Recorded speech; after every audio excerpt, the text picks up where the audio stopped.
Okay, good morning. I'm going to show you today an example of finding an equation for your polynomial with an a that's greater than 1. You've done this before for quadratics, but now we're going to do it for polynomials in general. Then we're going to talk briefly about the fundamental theorem of algebra, and then you have some work to do, and we are going to talk a little bit more about complex numbers when we meet live on Wednesday.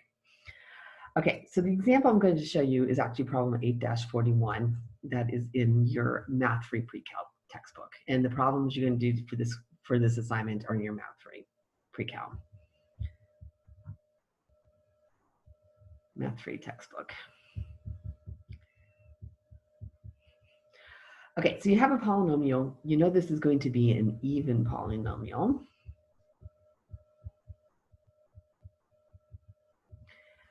Because both ends, as x is approaching infinity going this way, our y is going to infinity. And as x is going to negative infinity, our y is going to positive infinity. So therefore, it's got to be an even polynomial. So that's going to help when we decide what's going on. We know we have x-intercepts at 2, -1, and -3.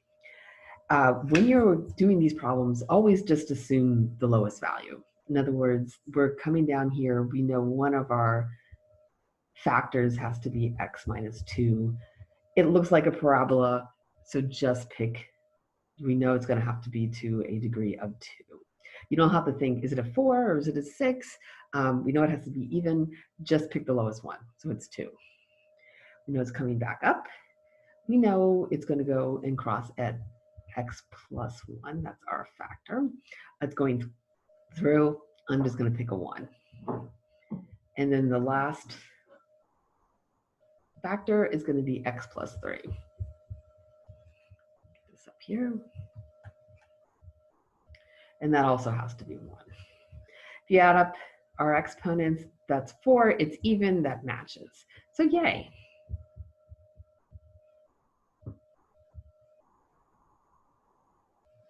Now, the thing is, does it actually work? Well, let's try a point. At 2, 0, whoops, let's not use that one.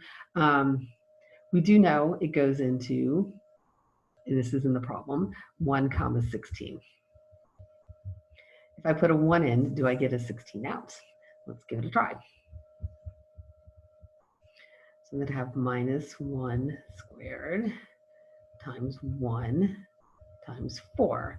It's nope, we're going to get a 4 out. So something is not quite going to work. Actually, if I put a 1 in, that is 1, that is a 2, sorry.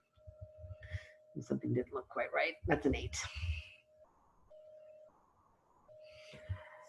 So we're missing something, and that happens to be our a value. So let's go ahead and try and figure out what our a is. You're going to do this frequently on today's problems.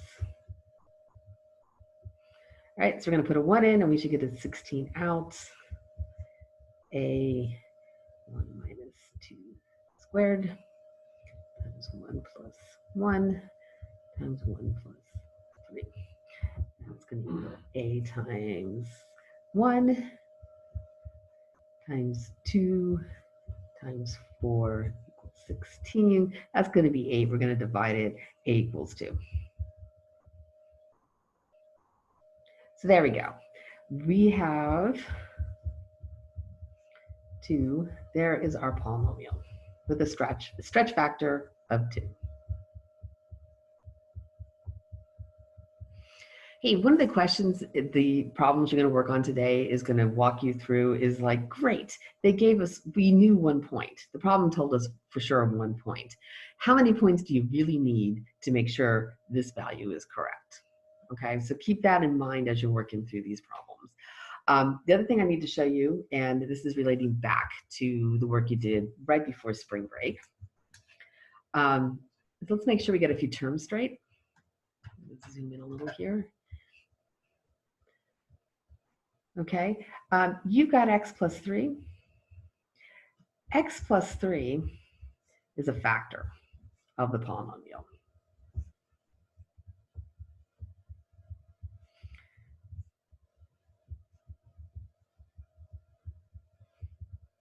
When you set x plus 3 equal to 0 and you solve for x, you have now found a root or a 0. Those are the words that are commonly used. In other words, you have found a number that when you evaluate your function at it, it will become 0. That tells you where it's crossing the x-axis. So you have found something that's a root or a 0. The interesting thing, the thing that you guys, when you did that Desmos activity at the end of, right before spring break, is that you are asked, I'm going to switch this page here, that if you had a function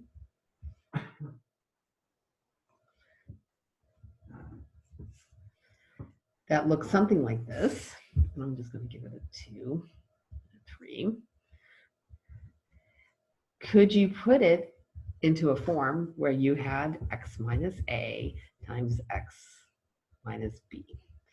And a lot of you said no, you couldn't do that. Laura mentioned that, oh, wait, if this is a graph, therefore there's got to be something that looks like this. And the answer is, and Laura is correct, is that even though this is not crossing the x-axis, you can put it into a form like that, which is kind of actually interesting. But you have to move into using things called imaginary numbers to be able to do it.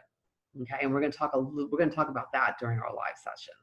And I'm only asking you one problem today on your on your questions that might involve going into this area.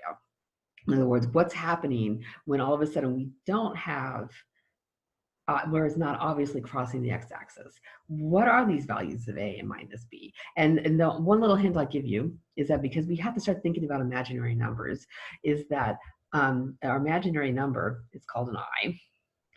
And then if you square it, it's going to equal to minus 1. Okay? That's all I'm going to tell you right now. And there's only one problem at the very end. And even if it's confusing, just try and do it anyway. And just see what you can do with knowing that I squared equals minus 1. And we're going to talk more in detail about imaginary numbers in the live session. The reason why this is important is because there's a theorem, and it's called the fundamental theorem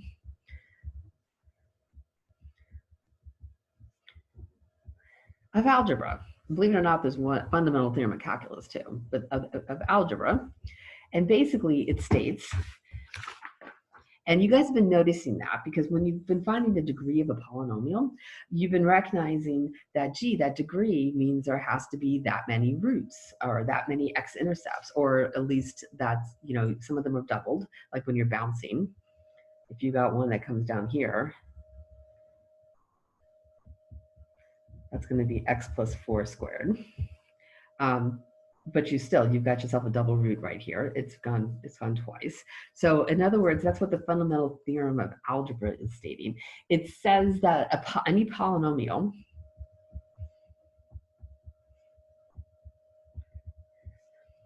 of degree n has n complex roots. In other words, it's going to have n different ways that you can take a number and put it back into that polynomial and get a 0 out. The problem is they may not all be real. Okay, you've been only dealing with real roots at the moment. Now you're going to be moving into things called complex. And complex numbers, and again, we'll talk about this during the live session, complex numbers are made up of imaginary and your real. Right now, all you guys have been working with is real. And how much we're going to talk about imaginary is debatable. See how far we get into it.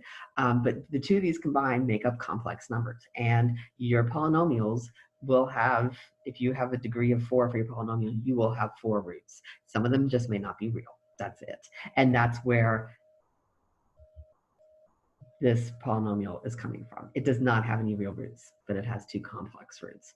And I will show you a really, really good video and what that actually physically looks like that I couldn't do justice with a piece of paper. So, okay, so keep that in mind. Most of your lesson is looking at polynomials and what they look like, how to find that stretch factor, that a, and how many points do you really need to find an accurate a value. And then there'd be one question kind of moving into this area on the 5-85. And try and answer it, even if you can't fully understand it. And we'll talk about it on Wednesday. Have a good day and email me if you have any questions.